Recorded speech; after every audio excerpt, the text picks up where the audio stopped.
Everybody, welcome to Murder Moose. Murder Moose. Ow. I'm Ron. Ow. I got the audio. I'm just gonna add it in, like nice. 10 seconds in.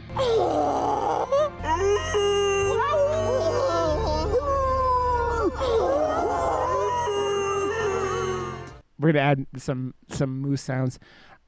And this is Josh. Hey Josh, I'm Rod. Hi Josh. Hey Rod, I'm Josh. Hey Josh, I'm Rod. My hetero life mate, Josh. I'm so confused right now. Is my name Rod or Josh? I think your name is Buffalo Bill. Man. We are Murder Moose. We are part of the Slash and Cast Podcast Network. And we are back for another episode of Oddity and it's just me and Josh this week. So how you doing, my man? I'm good. You know what?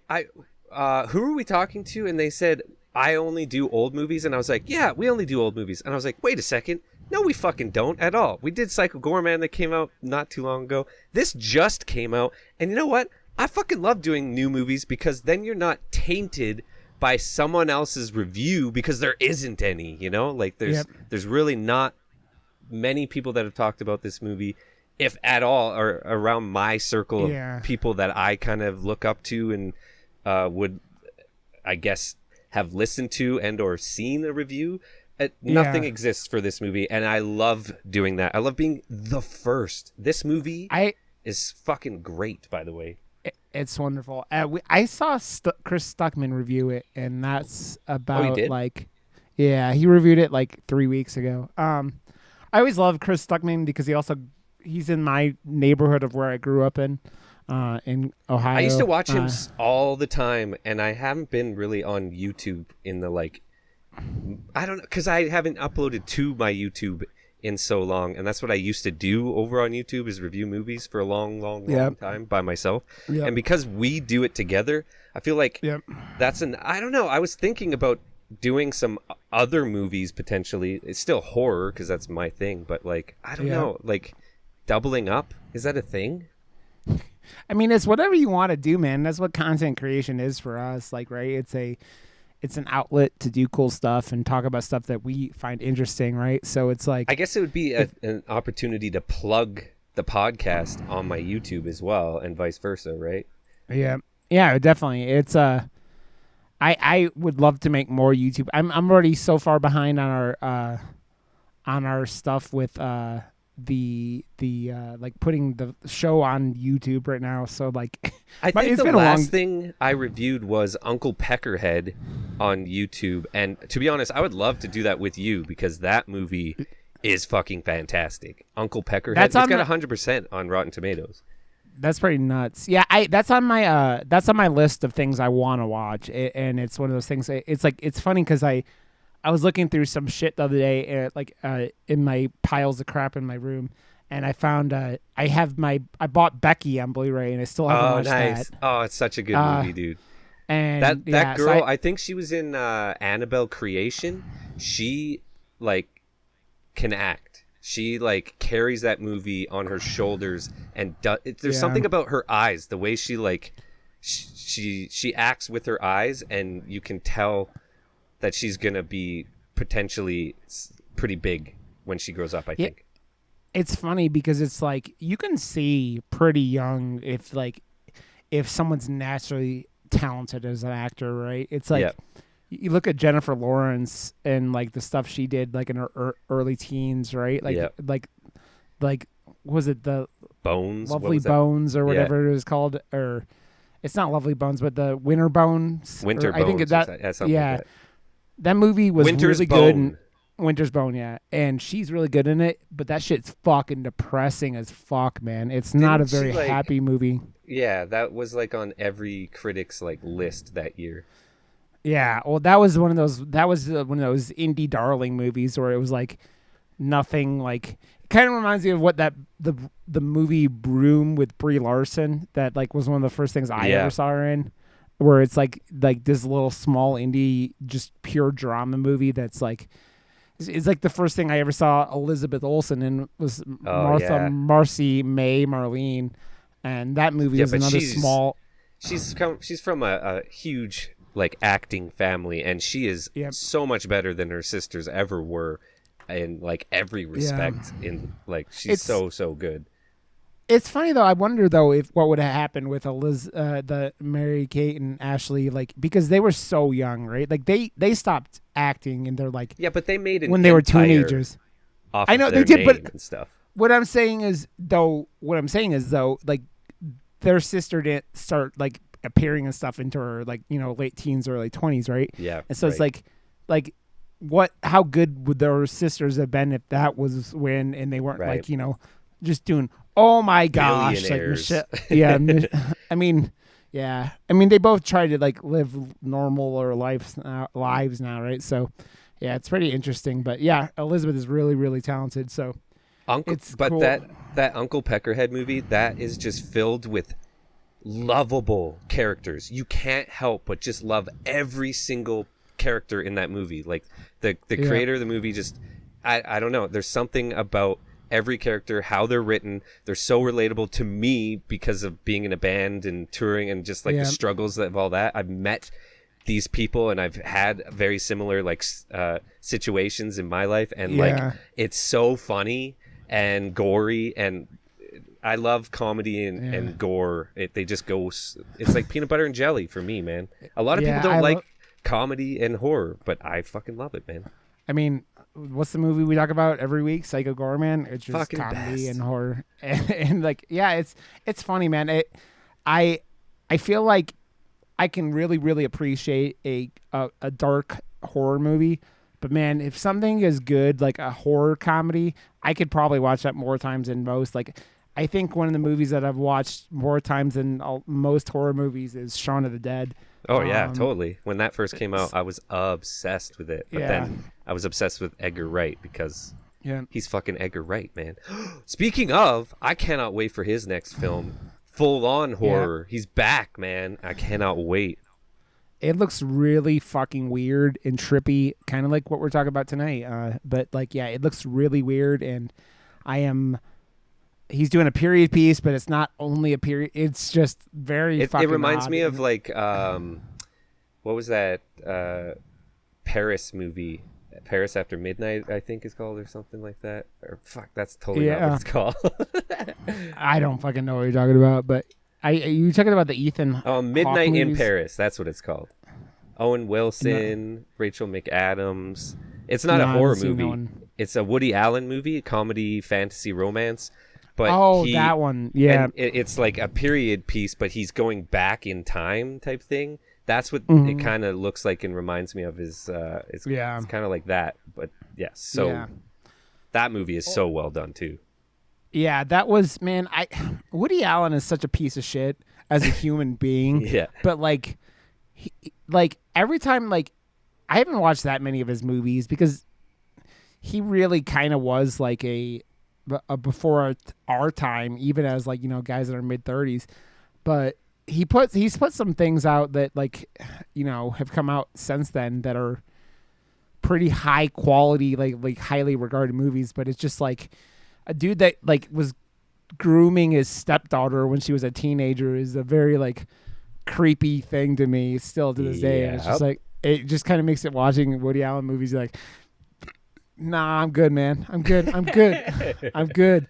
I'm not creepy vibes. I mean, it's the same thing as like like I watched like why I watched Rosemary's Baby for the first time. I'm like, Polanski, this is a really good movie and really like tense. And then, but you're still thinking like Polanski's kind of a creepazoid. And then when I say kind of, I mean he's a complete creepazoid. And so it's like, it's separating art from the artist can be easy or hard depending on how shitty the person is.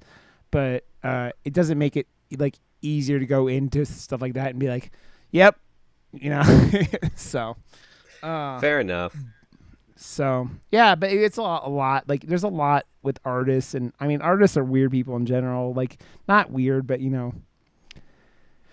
they're unique and a lot of times they're eccentric or whatever. So it's kind of like the eccentric character in our movie that we're talking about this week, which is Censor. Censor, which is from 2021. Josh, what year is it? I don't know. Is it still COVID? Um, Oh, dude, I got to tell you something. Actually, I what's up? I went to the movie theater last night by myself, impromptu, because I got my first COVID shot. I'm like, I'm so bored. Like, I'm at home all day working. I was going stir crazy, so I just got in my car because it's so hot here. So Yep. the car air conditioning is better than all the air conditioners in my house right now. So I go Yep. to the theater. I'm like, whatever. I'll go and see Fast 9. By the way, it fucking sucked. It was stupid as hell, and they should just stop. Like, the fact that I've everyone heard. is like, that they say like, who needs logic or a good story when there's this much action? It's like, me, I got my hand up here. Like, come on, these are still characters that I used to care about, and now you're showing me that I don't have to care about these characters anymore, and that they are literally invincible. They're never going to die because you brought one character back twice now, and fuck you, A Car in Space. I'm done, man. I don't even care. I'm not seeing F10, and you can I, just I'm sit on kind my of finger.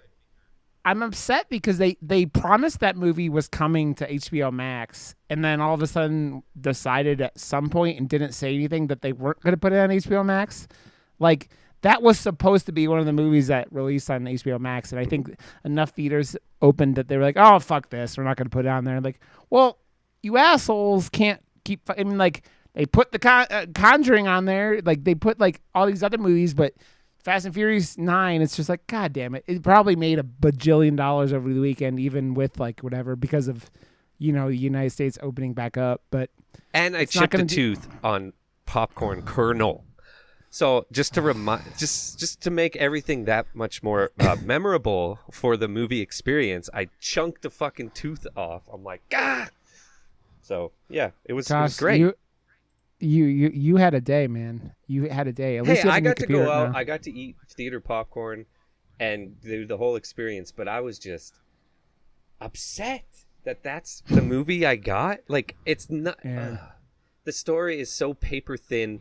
Like, the reasoning for the progression of the characters to like from first act to second act is so stupid, and just like, we don't do this anymore. I got a kid. Oh wait, we still do this. Next scene, GI Joes. Like, what the hell? I feel like feel like those movies are made to like now for Charlize Theron to wear like A dickhead to haircut? keep having worse haircuts. Like It literally looks I like the head of a penis. her at some point, like, she had white dreadlocks in like 7 or something like that, and she looked good. I liked her with them, and then she looked idiotic in 8, and now she looks idiotic again. And I'm like, why do you keep giving her worse and worse haircuts? It's like, She wants it's her like, head to look like a penis. I mean, don't we She's a all want our literal heads? dickhead. Oh man, and also I don't get it. Like, I haven't seen the movie yet, right? But it looks like they take all the charisma out of John Cena in that movie, which is like They kind of make weird him a because, Toretto. yeah. So no, yeah. So no, like no, like charisma at all. Like, is kind of The because only charisma he has is his chin. That's it. yeah. Which is weird because John Cena has a lot of charisma in like real life. Like, you like see him in other stuff in comedies, or you see him in like even like him on Wipeout. Like, he's got charisma, and it's like why he became a giant star in WWE, because the guy's got charisma, and like he can wrestle too. But like, and He got to wrestle like, in this movie on top of a moving like truck thing. that's nice. That is nice. Yeah. So I'm kind of bummed, but I'll see it at some point. I'm kind of Yeah. pissed off about the HBO I Max own thing. every other movie except for Hobbs and Shaw, and I will never buy this one. So I'm done with the franchise now. It was my guilty pleasure, like, franchise. That's why I went by myself. Didn't care to like get Yeah. anyone to come. There was only 5 other people in the theater, and it was the big theater. And I'm like, whoa, I like this still. Like, Yeah. I'm here, and this is my franchise, and I'm like, this is not my franchise anymore. Fuck this shit. They all just look Yeah. old and a lot of makeup, and they're doing the same shit, and it's like, no, I don't care anymore. it's kind of hard for me to root for Vin Diesel because of the whole like Vin Diesel Rock thing, and I'm like, it's hard for me for everything I know about the Rock to think that he's the Yeah, asshole in any exactly. situation, and like Vin Diesel makes some of the worst sequels of all time. They Like Triple X. like like the third Triple X movie and like stuff like I really didn't like the second Chronicles of Riddick movie. I didn't No. like that one very much. Pitch Black I thought was pretty dope, and then just I don't know, man. Like, What about the third Chronicles already? which is just called Riddick, right? I Yeah. think. Um, I thought that was pretty okay if I remember. Yeah, It's that been a one wasn't while, bad actually. but It like was he makes some bigger, yeah, he makes some shit sequels, man. but he's Um, big and bald, just like The Rock, and that's what you got to be in order to be a franchise man. Like big and but bald. but his best movie still is like the Iron Giant, which I think is underrated as fuck and doesn't get the credit it needs for being as awesome as it is. The Iron Giant is fucking dope, man. You've seen the Iron Giant, right? The anime movie where he played the Iron Giant back in the like late '90s. I think it was part of Oh the yeah, yeah, yeah. '96 or '99 or something like that. 99. But Yeah, yeah, it was back everyone saw before. that. Nah, I don't think so, man. I think that's one of those movies. I don't know. I don't know. That's I a weird feel like time frame. everyone. It was going up against like.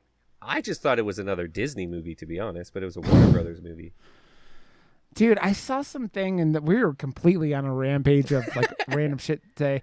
Like I saw this thing on Twitter the other day and it was like about some animated movie that like Warner Brothers was putting out years ago, and they like tested it out to audiences and they were like giving them shitty reviews, and then they changed one thing in the movie. They put the Disney logo before the movie, and the movie everyone's like, "Oh, this is the best movie ever," and I'm like, "Oh my god, It's because people." Disney has deep pockets and doesn't let people actually give a real review. They pay people to review their movies Yeah. nicely. Okay. I've heard that. So I've heard it. have you? I've heard that. Yeah, it's funny because the reviews are starting to trickle out for Black Widow, right? And so Oh, because Black Widow comes out on next week, Disney yeah. on like next Friday or something like that. I think it Yeah. is. But I don't know, man. And I don't next know. weekend, I'm filming a short film for the Calgary Horror Con. Awesome. Their promo video for the actual con itself, but it's like we're doing like jibs and there's like a whole bunch of witches and he's already got all the costumes and like fireworks and explosions and there's a head that's going to be severed and there's so many special effects. I cannot wait, dude. Whee! That sounds dope. Yeah, Yeah, dude. that sounds cool. That sounds cool. Okay. Josh, we are doing 2021 Censor. So, you want to read the synopsis of this? And yes, by the way, we're not going to spoil this. We'll tell you when we're going to spoil it. But this movie's weird anyway, so like the spoiling, I don't know how much it means. But yes, give us a synopsis, Mr. Josh. After viewing a strangely familiar video, Nasty. What? Eden. Is that her name? Yeah. I put the comma Enid. before it. Eden. Yeah. Okay. Enid. They said her Enid, a film Enid. censor, sets out to solve the past mystery of her sister's disappearance, embarking on a quest that dissolves the lines between fiction and reality. Like the poster, which that's why I wanted to watch this in the first place. I'm always Yeah. like, this poster is fucking dope, and it tells a story, and it tells a story of the movie for sure. It's it's her world. She plays a censor critic who, like, without her, movies would just go out, and you would see the director's cut. But like, where is there this many like raunchy movies in the world? So Seriously? They kind of talk about it in the movie a little bit. In the 80s, the shit went nuts because as soon as shit started coming out in the 80s, like where people like all these houses had, VHS machines in their homes, they could these companies could put these movies out like straight to video, and they didn't have to worry about it like as much, right? And so Oh, right. like when you were you had that combination of slasher films starting to be real hot in the early 80s, and I mean 80s are like a horror, time, Century. like, yeah. And so they those two couple things combined, and companies started putting shit out. I mean, we talk about it. I mean, you think you could look back to the 70s and like The Last House on the Left and I Spit on Your Grave and shit, the exploitation, even Yeah. like Holocaust, and it's like all that shit that is like that go to violent stuff. But yeah, it was they were like they could get away with shit, and that's why that stuff in the censors really started going in the mid to late 80s. I mean, it's like if you look at you just follow the Friday the 13th franchise in the 80s, like as you the further you got along, the more critics fucked with things. Like I like you look at Final Fantasy. Wow, my brain is working real good tonight. You look at like Friday 7 and 8 specifically in that series. And 7 is one of my guilty pleasures. I mean, it was even in my like review, like when we talk about Halloween movies we love to watch. It's like that movie is so heavily like just has all the gore taken out of it, because by that point it's like, that was out in 87 or 88, I think it was. And so you're like, the censors were pulling movies apart by this point in time, and people were like, blaming like people like the movies for coming out. And like there's like an incident in this movie where this isn't really a big, this isn't a story element, it's something that happens in the movie, but it's not a big plot device. There's a guy who murders his wife and kids, and very, very similar to this murder in a movie that the main character Enid like had gone over months before, And let and pass. so they start, yeah, and she had made it like, I don't know, like I'm I not don't completely understand. Like, I know it was because it helps drive the story and blah blah blah. But to be honest, why didn't they go after the filmmaker? The filmmaker is the one that made this, not this. Yeah. Like she's the one that passed it. Yes, but the fact that everyone was going after her, I feel like Yeah. they were going after her because she was a woman as well, and not the guy that made the movie. Yeah. I almost felt like, it was villainizing the woman more than the man who actually made it, which is like, what the fuck's going on? There was also that weird thing in the movie in general where like it starts to be like there are very, very weird coincidences over and over again, things that aren't ever actually fully explained, and you start going, because there's like when they go after them, like her and the guy that reviewed, like you never really know how heavily they go after the guy that reviewed, like censored the movie with her, but they're like calling her and just saying all this crazy shit to her, like, and they kind of comment about it. They're like, how did these people know? Like, so you never know how they figured out who reviewed this, who censored this movie, and it doesn't seem like it's a very common thing for anyone to know who censored movies. And so it's like, it's one of those things where it kind of it's funny. There are parts of this movie that really, especially towards the end, that reminded me of what we were talking about last week with Door Samurai, where it's like you're starting to be going, what is real, what is not real in this 100%. movie, and it gets real heavy towards the end, and it's like, so if you like that kind of trippy stuff, this movie is like, we're not gonna spoil anything right now, but I love how it ends so freaking much. Like it was perfect, and I don't know, it really, like you're saying, when it starts to get more trippy, it really makes you start to think about, wait a second, maybe more was like in her. Okay, are we fucking? Yeah, I mean, no, you're not. Like, we don't spoil it yet, but yeah, you're right. It's like very. A lot gets chucked at you.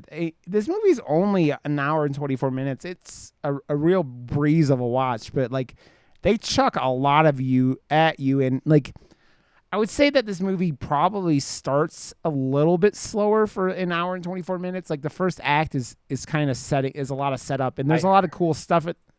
I What's that? heard it's the director's, like, yeah, it is the director's like first ever full length feature. Yeah, So and to you could, come out of the gates with something this good, like yeah, you can tell. Well, I haven't looked into it, but Nasty is another short. The Trip. So she's done more specific in the horror yeah, genre, and you can tell yeah, that she loves horror yeah. because With, the amount of love, just the lighting. Again, I always love lighting. If you're yeah, gonna, it was purposefully red and blue on either yeah, side of her so well all the time yeah, in this movie. yeah. I just like the poster, right? Like that old school, man. It was It's so like well done.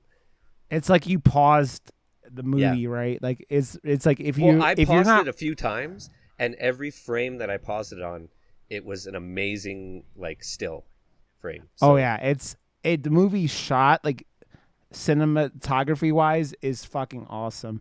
Um, and I'm sure that you personally enjoyed the fuck out of all the movies that she's reviewing in this. yeah, Like they're all like these really violent, like really cool little. It seems like she, the director, Prano, I think is how you say her name. Her name is Prano or Prano Bailey Bond. Prano, A yeah. woman, another woman getting into horror and making fucking kick ass shit, which is fucking dope, I man. feel There's like the last 2-3 years has been an explosion of awesome female horror yeah, filmmakers, and I fucking love it. Give yeah. it all It's to me. Give it all to me. I love it. I mean, we even had our own issues with like the stylist, right? And the stylist has like it has like some pacing issues too. But man, like But that's her Jill first gets like it. feature. Yeah, Yeah, yeah, and she it's fucking like gets it. You can see and taste the love. yeah, Well, you can't taste yeah. it, but you get what I'm saying. Oh, I can because But I again, I didn't know until right now that the writer director was a female, and that's fucking awesome. And I think yeah, I don't know, like I feel like their attention to character is always more.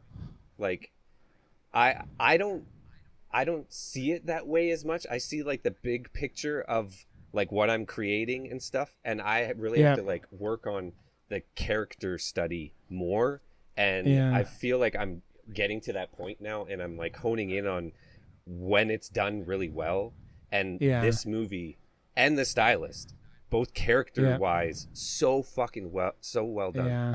It's I saw like I said, I saw Chris Stuckman's review this, and like he pointed out some stuff, and I kind of agree, but like a lot of it was like there's a lot of shit in this, like especially in the second half of this movie, where you're like you could be yelling at the screen because Yeah, this yeah, woman yeah. is doing shit, and you're like, what the fuck are you doing? And like, but it doesn't take you out because you understand because this She's woman has driven had by something else, and it yeah, keeps going to her finger, like tearing up the skin of her thumb because yeah. she's so riddled with anxiety and like yeah. So I have a quote. I was wondering about something, and I'm wondering it now that I got to go look at this because the uh, the the black lady that she worked with, Hmm. um, I swear to God, she was in that movie about the killer dress. Do you know what I'm talking about? The dress that like was murdering everyone. I'm not completely sure though. Like, so there was a movie, it was a British movie that came out like last year or something like that about a dress that was killing people, and I swear to God that was her in it, but I can't find her on the damn cast list. Like, so like this movie has a pretty small cast, really. Like, it's not Hmm. like the smallest that we've done by far, but like there's not that many people in it, but like you look at the IMDb and it's got like the actors for all the horror shorts and like Yeah. all the other stuff and like the people that come through and Well, once you're a man, filmmaker and you have your friends list that have been in yeah, films and you've worked with them before, that it's just like Quentin Tarantino and Yeah, Christopher Nolan. Like they all have their like bag of friends that they just pull characters out of. It's like, oh, I know that person. He's perfect dude, for this. yeah, Like Michael dude. Caine. Michael Smiley's in this movie, and every time I see that motherfucker, he's creepy as fuck. He played the Oh yeah. producer, and like he was in things like you look Oh, at Free Fire was hilarious, by the way. I Did haven't you ever seen see that, that? but he was So good. no. Have you seen Kill List? Kill List is one of No, I those haven't. movies that is fucking twisted, man. It's made by what the fuck is this guy's name? I can't think. Oh, it's Ben Wheatley. Ben Wheatley is one of those directors that just makes the craziest, trippiest shit. And He made Free Kill Fire List. and High Oh, was that Rise. him too? Yeah, High High Rise Rise is was not something fucked. I've ever seen. The one that he gets a lot of credit and a lot of people talk about is I the met him. Field. Did you really? Yeah, he brought Free Fire to Calgary, and I met him. The what's that movie called? I think The Field is what it was called or something like that. He what the fuck is that movie called? Where it was like pilgrims running through a field. Oh, a field in England is what it was called. Is another one that's just trippy as fuck. But yeah, um, there's yeah it this High Rise was. whole You gotta watch High Rise. It's so fucking funny, dude. yeah it's Loki's in it, right? My wife watched it because she would leave me for Loki in a heartbeat, and it makes me a sad panda. But Was he? here we are. Wasn't he? I don't think I so. thought, Smiley was I in thought it. I thought. Why did I think Loki was in that movie? Army Hammer is in it, and Killian Murphy Oh, and what Brie am I Larson. thinking? What am I thinking then? I have no fucking clue. Yeah, High Rise. Tom Hiddleston's in it, Oh dude. no, I'm talking about Free Fire. High Rise, yeah. Tom Hiddleston's Oh, in High Rise, yeah. that's what I meant. I'm like, what are you talking about, Josh? I just But love the poster of High Rise. I've actually ganked it for one of my own designs for a client at one point. The triangles and the it's just so yeah, good. it's a very. I mean, just like this movie, it's like it's got a cool poster that's very distinct, right? Yeah, Um, I feel like we were talking about it, like the freezing VHS thing is so like cool for what this movie is and what like oh, there's some it's about. wicked alternate posters for this movie too. Yeah, man, I have never seen Naomi Alger is or Naomi is Niaama. She's Irish. She plays the main character. Man, she fucking kills it in this movie, So good. and like nothing. It looks like she's mostly been a TV actor up to this point. I mean, she's done some other movies, but like nothing I've ever heard of really. But man, fucking killed it in this thing, man. And is like she's got that librarian vibe, right? Like that Yeah. librarian, like that you would yell at you in your high school or something to shut up when you're in the library. And yeah, she's sitting there watching this hardcore shit, man. Like, But that's man, why the character was so well done. Like they got yeah, the costume perfect for the type of character she is because she's taking it so seriously. And then that producer that comes in and is like, "Oh, what do you like?" is such a chauvinist and like just yeah, a prick to yeah, her. And but you start to learn why she is in this yeah, role of hers and why she's taking it so seriously as the movie progresses. And that statue, by the way, that's yeah, when the movie like it crosses the line between ultra violent and then campy as well because the placement was yeah, perfect. It was yeah, like I'm just like this is 80s perfection now, like for the kill yeah, and everything. Like lots of good kills in it, good gore, awesome story, cool yeah. characters. Like I just wanted to And watch it because of the poster, and I left this movie so fucking satisfied. It's like a good turkey dinner. yeah, it's got a lot, man, and it does a lot in 120 something minutes. It's like it's crazy how much they accomplish, and you sit there and you go, like they build tension really well, right? For like especially towards like the second half, and where you're not completely sure what's happening, you're not completely sure what's real and It what's knows not. when to end, though. I think that's what Yep. this movie really has going for it. Yep. Because if it did try to like drag out or explain more after it did, Yeah. like it stops a little short, and that's Yeah. what I think Yeah. emphasizes the story and where it this that's where we have to leave this character, because Yeah. the rest would get sloppy, have to have too much exposition potentially and that type of stuff, and where it ended Yeah. is like a perfect, like, yeah, with the I title too. I always love that, and like how they did it, fucking great. Yeah. I have this feeling in my head that like I know where this character ended up in my world, Yeah, but like I could take us so many ways that like exactly. that you can discuss it again. Like we talked about like Der Samurai last week, and how like so much of that movie is very like open for interpretation, and this movie goes through that a lot, because it's like the last third of this movie is like it's that we're getting all this narrative is coming directly from this character, right? Like this is only, you're getting every piece of narrative from her. Like it doesn't, this movie never goes to any other character as like, as the primary, right? You're only following her. So like your narrative is completely through her. And when your main character kind of starts losing it, you're like potentially starts losing their mind, and I'm saying that not as a spoiler, but like the third act of this movie is fucking off the wall bonkers, and you But I don't love how know. it's like half uh mystery and like Yeah, trying to like get to the bottom of it, and she's following all the yeah, clues and like kind of losing her mind with that too, because she just yeah, really wants to figure this out for herself, and it yeah, starts to yeah, make her go a little crazy, and then like yeah, finding the filmmaker, and it like all coming to a head at the end, and yeah, like then the like the wool gets, I don't know, like the it's like she's wearing a mask or something, and the mask gets pulled off to reality, yeah, and it's so cool, man, because yeah, like you think, well, I don't know, like I felt like I knew it was going to happen, but in the reality you think maybe it's not going to happen that way, and everyone yeah, else in the room is thinking that as well, and yeah. it's a It's really cool conclusion.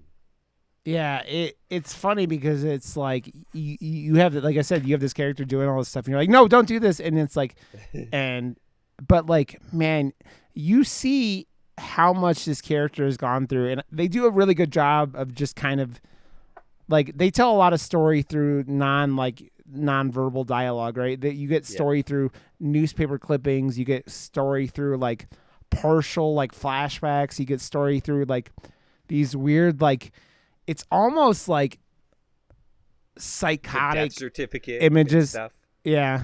Yeah. The death certificate, which is like this weird thing. I fucking hate this woman's parents, by the way. Her parents fucking suck. Like they, The way they just brush it off at the dinner and like go, yeah. like just belittle her even more Yeah. too, like Yeah. It seems like they're like, hey bitch, why don't you get us some grandkids? Like they don't say that, or you go like, because but the one point the mom's like, did you meet a nice man? And like, and it's like, what? Because I mean, this actress is stunning. She's a beautiful Irish woman, and but like they do a really good job of like, you see pictures of her outside of this, and it's like they they they they librarianed her up, like I was talking about. Like she has that librarian vibe, and they the real light on the makeup, and they big like dorky glasses, and like librarian clothes, like I said. um and like it's funny because like even her, like it's the mid 80s, so everyone she's working with is like smoking the whole time, and yeah. she's like this nerdy character who never smokes, and is like, but she drinks a little bit, or I mean at one point she pounds some scotch, but yeah, there's a lot going on, man. But like I was just really impressed with everything, like visually, and like this movie couldn't have had a very big budget. Like they just do like, it's all like editing and just like cinematography, right? The cinematography and the editing in this movie are fucking killer. And like like the violence when it happens is all practical effects that are really really well done.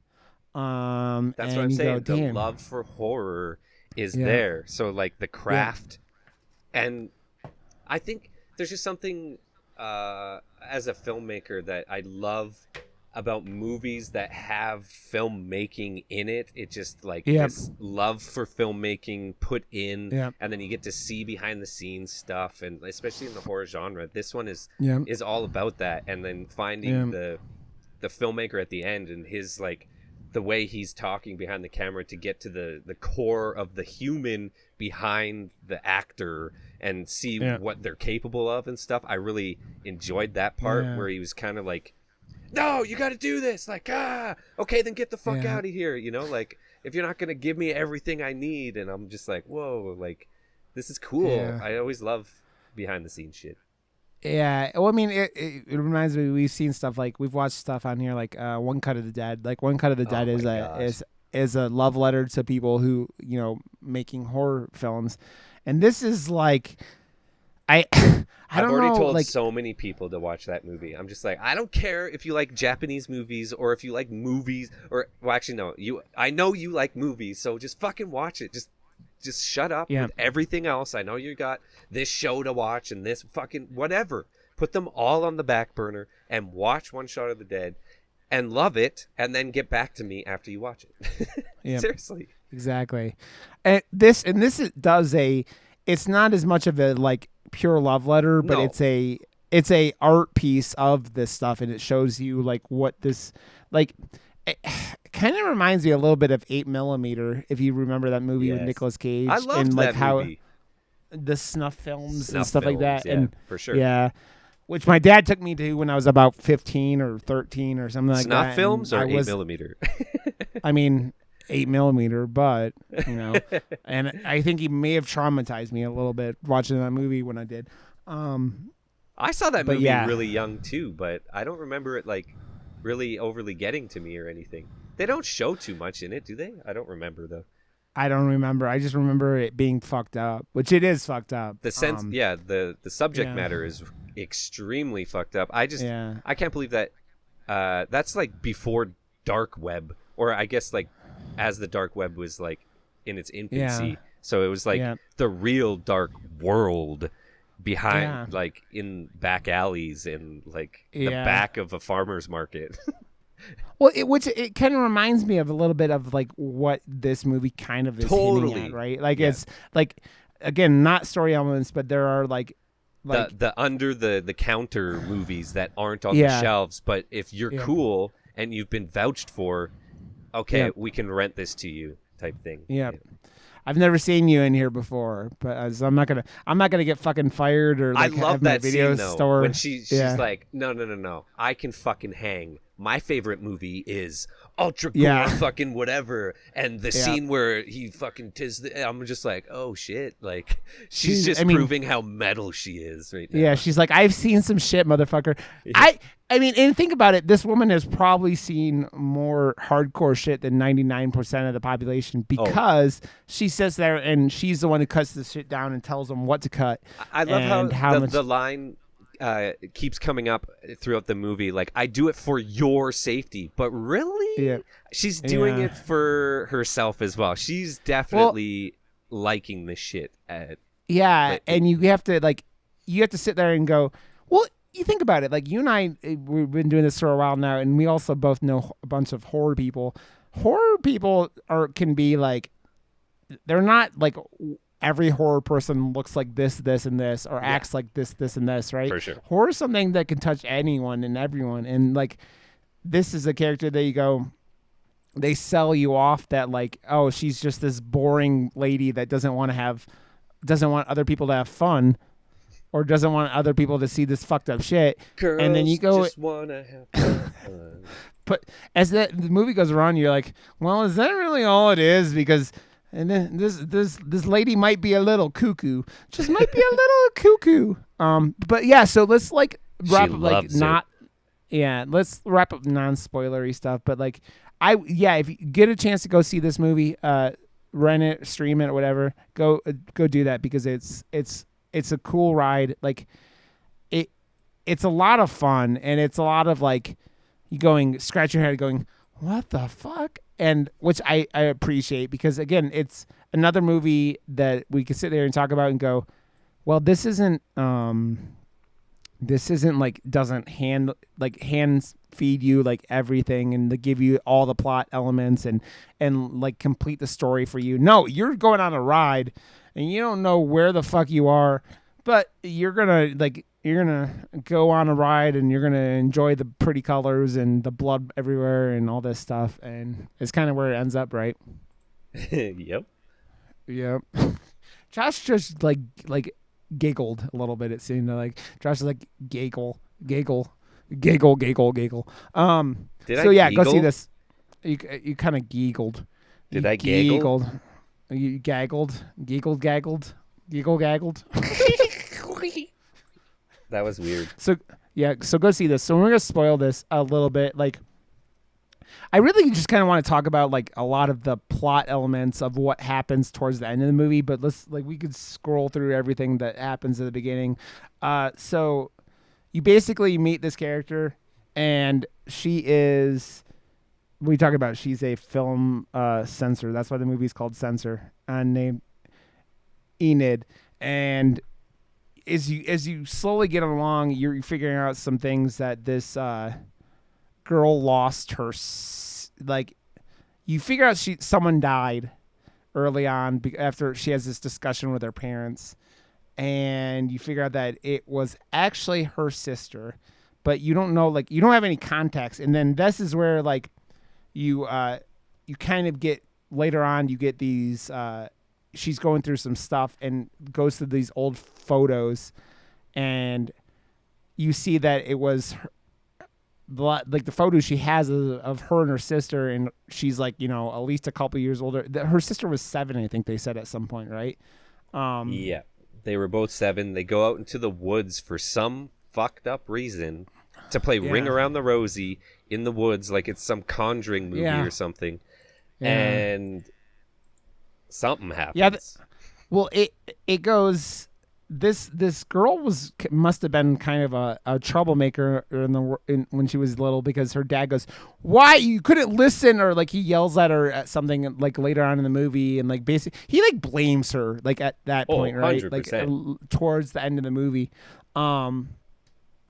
and basically her parents had went and declared her dead, because this is in '65, I think, and this is like 20 years after that. It's like the mid '80s. I don't think you ever get an actual date of when it was, but and so this is also like I think that it might have been this character was on this edge of teetering on sanity, and her parents like doing this like pushed her over the edge. Like this was like the last thing she needed to like be completely cuckoo, and they don't do it on purpose. They're trying to help her by telling her this, and may not have done it. They just might have pushed her over the edge. She goes and she's working, and there's a point where I kind of talked about it before, but a murder happens, and it gets compared to the actions in real life get compared to this movie that she was the censor for, her and this other guy. And they start like somehow they don't ever to explain it, which is kind of interesting, like how they figured out where this information came from. Mm-hmm. And they're like, people are calling her, like people are like standing outside the fucking thing and like screaming at her, like, for like comments and shit like that. It's kind of fucked up. She gets like a lot of shit thrown at her. That's where I was really questioning after you see the end of the movie. Because like I felt like it was so excessive, and like why wouldn't they try and find this filmmaker like she was, instead of going? I guess she's an easy target because she was in like attached to it or whatever, and probably more they know accessible to the actual like. Yeah, they could look up where the censor was and like where the censorship I felt like office was. Yeah, it was excessive. So was that more in her head as well, or not towards the end? But I guess I don't know. I guess you can think. I mean, that for sure. I mean, yeah, there's a lot of that, and it like she starts losing it, like I said, when her parents did this, but like she goes and watches this. She gets assigned to do this movie called "Don't Go in the Church" was the name, right? And Right. this is where it starts like really like we're about like halfway through at this point, but like it starts like breaking like reality at this point for the character for Enid. Like she's watching this movie and like it's these two sisters in this movie, very much like in the woods, like her and her sister, and she sees these images and like starts seeing herself as one of the characters, and they go into this cabin or church, whatever the fuck it is, and she sees herself like murder her sister with an axe, and you go, what the fuck is this? And it's because the little girl is like a redhead, just like her sister was, and he starts going, what the fuck? And she's trying to figure out where this director that did this is and what other shit he's done. And this is where she goes to the video store and is like, I need your good shit from this director. And it's another one of these movies that's supposed to be outlawed. Like they outlaw all these movies because they're too hardcore. But that's what I love about like I Spit on Your Grave from back in the day. It was like banned in how many countries and stuff, and then you see it, and it's just like, oh, okay, I guess, yeah, like, yeah. I mean, the rape stuff is always hard to deal with, right? Like 100%. It's something that's not easy to watch. Like I don't know, it's not easy for me to watch. And they even have like they touch on that a little bit in a scene in one of these movies she's doing. And it's just like, oh, it's just so. And I thought you would appreciate that because they just fucking gross you out with your imagination yet again. Like there's like rape scenes happening in this movie she's watching, in the background, and they don't. Yeah, they just show. You're just hearing the audio, and you're like, it's very like it's hardcore. Like it's So that's why the snuff film elements kind of really start hitting you. But that's what I love about the trophy scene, because like he is such a sleaze, and like he's just dripping with sleaze, and like the fact that his like award is the thing that takes him down through his fucking throat is so satisfying on so many different levels that it's just amazing. So let's go to that. So like after this murder had happened, where like they get like come after her, this guy shows up at the office, and he's a producer of these horror movies, and he's basically being a sleazebag with her because she's pretty. And he's like, oh, we could make you an actress and stuff like that, and you start going, and. This is the one played by Michael Smiley. Do it one more time. Wait, what? It's like it's like that like guy you go, is that guy allowed within like 25 yards of a fucking school? Probably not, like legally, but he like basically is this creepo, and she figures out that like, how does she figure out that this guy is like related to she has this like, they have like a secretary at their office, and she asked her to look into this guy who directed this Don't Go in the Church movie, and like she ends up getting this file and taking it from this like this cranky old lady. This old lady is she's kind of a bitch. Like she's not very nice, but she steals this file from this old lady and figures out that this like producer that was there the other day was like related, like he produces this guy's movies, this Don't Go in the Church guy's movies. So she goes there, and this dude thinks she's there to fuck. Like he tosses her a scotch, and she like chugs it real quick. And what she's really doing is the movie that she got from the video store when she went and got this Under the Table movie, is like this redheaded woman that she starts seeing her sister. And she's like, oh, this is going to be the sister. And it's very like, you're like, what? Because it just doesn't seem likely, right? You're like, there's no way that this is the 7-year-old girl or whatever from like 20 plus years ago, right? That like is now doing film.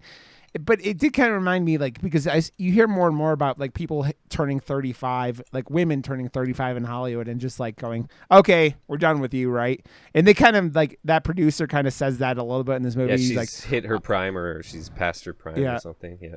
Yeah, she hit her like she's not. She hit her expiration for her shelf life is basically what they're saying. Oh yeah. And which I think is very intentional because we have this woman director, talking about how women are viewed by Hollywood, right, or just by the film industry, and we, she goes to this producer's house because she needs to find this director because he did this movie with my sister, she thinks, and this is where he starts getting real rapey, and she shoves him, and he has his arms all over. This is not her fault at all because he got real rapey, like I said, and he falls on this statue where he had gone to America because it's all British and won some film festival, horror film festival thing award with a woman holding an axe, and this guy falls over and it goes through the back of his neck and is sticking out of his mouth, and it kind of reminded me of a fountain in like Vegas or something like that, but with with excessive amounts of gore. It's so fucking good. I love that part so fucking much. And they do a lot with it's it's an optical illusion, right? Because it's all practical effects, and they all show it from the side of his head there, right? And so it looks like it's actually coming out of his mouth, but I don't think it is. But it's pretty cool how they do it. And so you go, okay, if this woman is sane, she goes to the cops and goes, "This happened. This guy tried to rape me, and this isn't my fault." But she just leaves and doesn't. She goes to this director's house where he's shooting this sequel to this movie of Don't Go in the Church, and you go, okay, this woman has lost her goddamn mind, because this is the first real you see points bits of it, right? You see obsessiveness, you see this this when she starts seeing shit with her and her sister, and you guys are going, is this woman not sane? And this is you go, it's like a snowball of insanity, right? What that her parents start push her down this hill of insanity when they go, oh, we declared her dead because she can't handle it. And that's what I said earlier about that the visual of her picking the skin off of her thumb with her index finger, and that's her nervous tick, and the dad puts it stops it instantly. He sees it happening and is just stop it. We know what you're doing. Yeah. We know the freaking rabbit hole you're going into. We're not going to allow it anymore. Yeah. So this is why we're doing this. Stop. And you look into stuff like bipolarism and stuff like OCD, and this character has all these traits, and they're never overly, they're not pounded in the ground. You just see this stuff, and you see like when she's driving to this director's place, you see her picking her thumb again, like you're talking about, and it's just there's just, her thumb is fucked up, there's blood everywhere with it, and you're like, oh man, she is got this is OCD to a fucking extreme. So she's going out to where this house is, where this guy's shooting the sequel to this film, and this weird fucking makeup artist is oh, okay, you're here. And this is the part of the movie where you start going, how much of this is in this woman's head? Because they don't even she looks like this actress that she thinks is her sister, right? There's similarities, but she's not a redhead. Yeah. She's not she's you don't know anything. She's putting the pieces of the puzzle together, but she's smashing them to make them fit at this point. She's just this puzzle is going to work no matter what. This is it. Yeah. And so this woman does this gives her makeup for this movie, and I think one of my favorite scenes of the movie is where she starts throwing blood on her with a paintbrush. Yeah. Which is pretty friggin' cool, because it she's in this white dress, and they're just I've said it on here before and I'll say it again, but when you have real dark red blood on white things like snow and this dress she's wearing, it's very striking, right? It's very, that visually it just pops. And so you're this pretty girl getting covered in blood, and you go, what the fuck is going on? And she's okay, I covered you in blood. Go. And then she hears screaming in the woods and shit. And like when she got there, and she's like, okay, go into the woods. Like, what? So this woman is going into a woods where she's hearing screaming and stuff because she's so determined that her sister's there. And she wanders out in the woods, and this is I really love how this scene is shot too. Like, she finds this whatever they're shooting, but it's just like a single light in the woods. And the director, who is like shooting these fucked up movies, he's got like the creepy 8mm camera and shit with a bright headlight on it, and it just is so creepy because you can't see him, and you just like see his intention with the camera, and like how that was such a cool scene. And it does a really good job of making, like, because they could have done, like, this movie could have done a job where it was like, oh yeah, this is definitely like this woman's crazy or not, but like this is where you get this. He starts talking and he's like, all my movies are based on reality, and that is where you start going, well, they're doing a really good job of like making sure you never know for sure, right? Like, I think I'm pretty sure what happens, but like I don't know.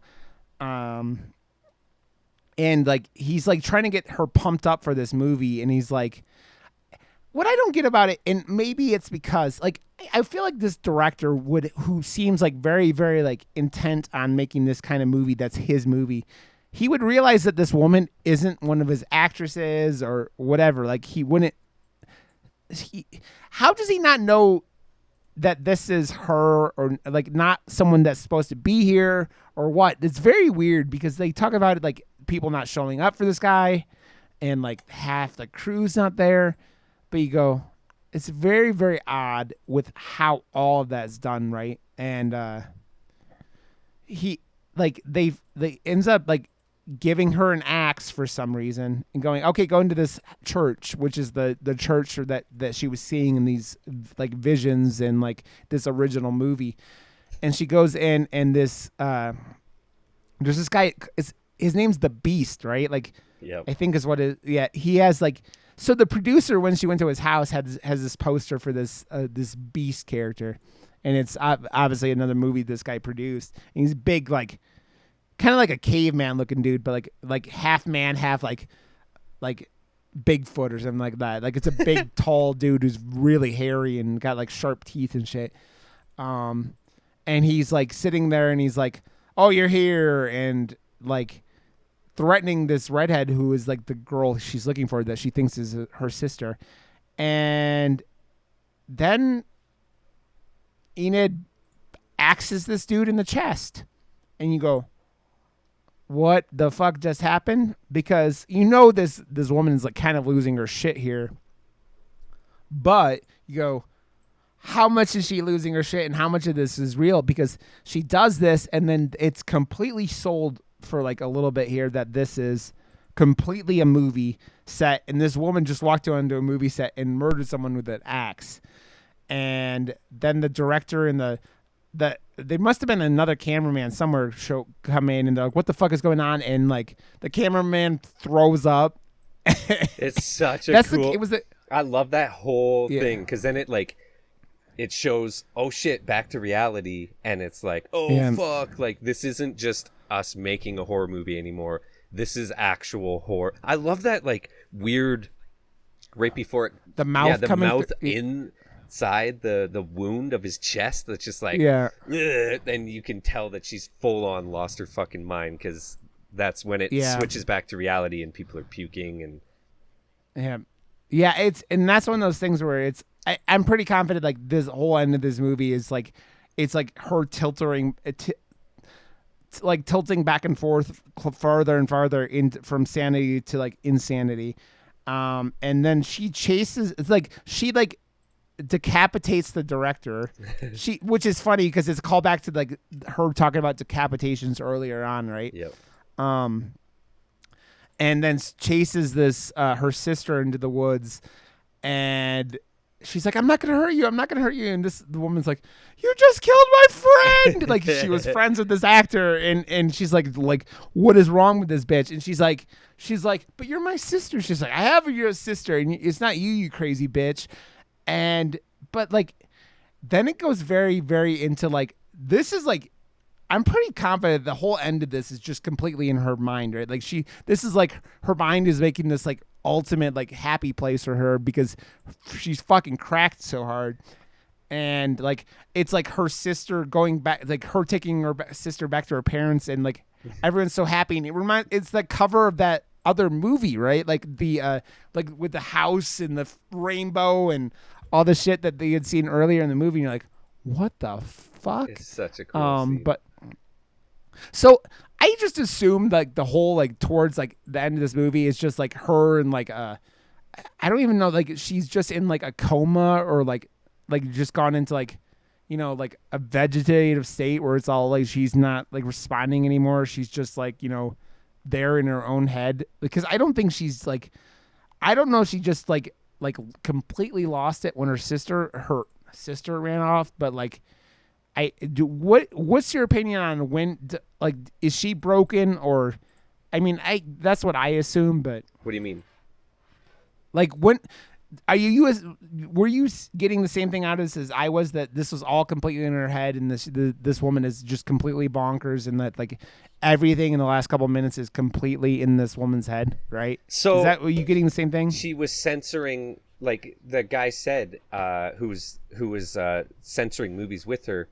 It's crazy what the mind could do, because he's like, I used to be a shrink before this, and you can edit out traumatic experiences in your life to like a weird, crazy degree. And obviously when, like, this is what I got from it, she killed her sister when she was a kid and censored it out because she couldn't handle it at all. And she's like, I'm trying to remember, like I can't remember where she was, but she got away, someone took her, but really she took that memory out of her brain, just like Frozen. They went to the trolls and they kept everything that was there, but got rid of the background of it, right? Are you making a Frozen 2 joke, by the way? Yeah, but it's exactly what they did in Frozen. She got zapped in the head, and instead of killing her, they got rid of the memory, and she censored herself. And then with this like crazy job that she chose, obviously she has this weird pull to sadistic things because she did sadistic things when she was a kid, and she's censoring. She's so good at it in her own head that she censored herself again, and all the crazy shit that she did in, like when the actress was like, fuck you, crazy, like I'm out of here, I have, like, she's like, no, but it's all good, and then she lays down and that like glitchy thing happened. It was like her rewinding the tape and pressing play on her own censored reality. And that's why at the end of the movie I fucking love it so much when the little VHS tape comes out, because the first movie I ever did for the Calgary Underground Film Festival, our prop was like that we had to use was a VHS tape. So we used this VHS tape for our movie and used it in it and stuff. So like the fact that it ended with the title of the movie, so fucking meta and amazing, and cuts it short and makes it wrapped up so nicely. That was like a wicked bow for me, like a bow on top of an amazing gift that was this movie. There were like I really the things that like do make me question, like how did this stuff, like how much of like what was she changing in her own mind, right? Like that the movie the Don't Go in the Church, like how it say there's like two possibilities. It was all completely in her head, right? Or two, like this director really knew about what happened with her and her sister and filmed it, like made it. But how did he figure out that? That's what I'm wondering. Like it's stuff like that where you go, that made me question and go, okay, like I know this woman is completely crazy, and like you were talking about like you glitches in the Matrix towards the end of the movie, because it's her mind just like completely like shattering, right? And she's just like she's censoring herself. She's turning her fucked up like murder kill spree dead life into this I mean, I just assume she sat in a fucking like a crazy hut for the rest of her life after this point, because this woman had just completely broken. She brought it out to the public eye now and was just like smiling away like like nothing's wrong. I got a rainbow over your house. It's like WandaVision. Yeah.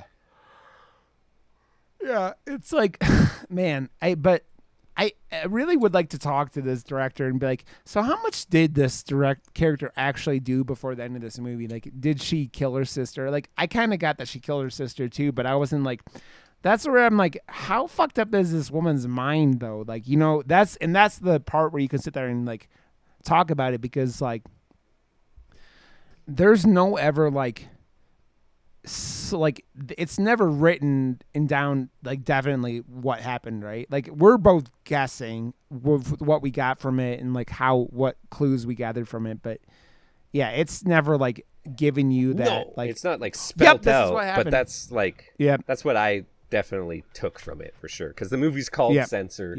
She's really good at it, and she's censoring her own fucked up life for herself so she can live it. Edited. Well, so she can not like lose it, because you know that horrible violence makes you like what happens to you, right? So yeah, there's a lot, man, but this movie is really cool, and like it's got like elements of slashers, it's got elements of like psychological horror, it's got like drama elements, but man, it's a cool little movie, and I really enjoyed it. So definitely watch it if you like it. I mean, if you're listening to it at this point and you haven't seen, go watch this movie. It's dope. Watch it now. It's a watch it now. Why aren't you watching it now? Why are you still listening to us? Watch it now. Why are you? Okay, Arnold. Watch it now. Get to the chopper. Get to the chopper. So, we were talking about it, and we were doing a lot of Japanese. Boys have penises, girls have vaginas. I mean, Censor. We've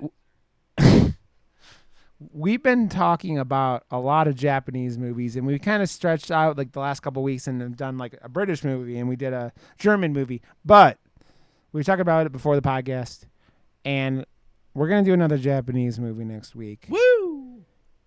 We're gonna do House. Oh, nice. Not the movie directed by or produced by Sean S. Cunningham, which is the a original fun fucking House. movie. Yes, The House from Japan in 1977, I think is the year it came I just out. love so we're gonna the book with the cat face on it. That just like, it's so good, man. It's on the poster, by the way.